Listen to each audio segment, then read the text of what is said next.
কলম্বিয়ার বিপক্ষে একে একে সমতায় করে কোপা আমেরিকার কোয়ার্টার ফাইনালে গেল ব্রাজিল। ব্রাজিলের কোয়ার্টার ফাইনালের প্রতিপক্ষ হচ্ছে উরুগুয়ে। উরুগুয়ের বিপক্ষে 7 তারিখ সকাল 7টায় মাঠে নামবে ব্রাজিল। উরুগুয়ের বিপক্ষে খেলতে পারবে না ব্রাজিলের বর্তমানে অ্যাটাকিং প্লেয়ার ভিনিসিয়াস জুনিয়র এর আগে একটি হলুদ কার্ড খেয়েছিল। আজকে কলম্বিয়ার বিপক্ষেও একটি হলুদ কার্ড খেয়েছে, যার কারণে কোয়ার্টার ফাইনালে মিস করবে তাকে।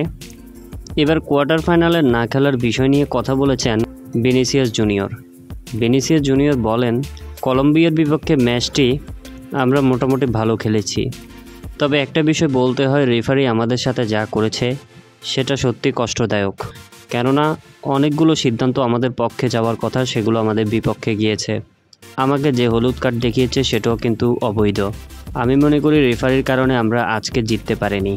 তো ভিউয়ার, আপনার কাছে কি মনে হয়, রেফারি কি আজকে ব্রাজিলের বিপক্ষে ছিল? কমেন্ট করে জানাবেন। ধন্যবাদ।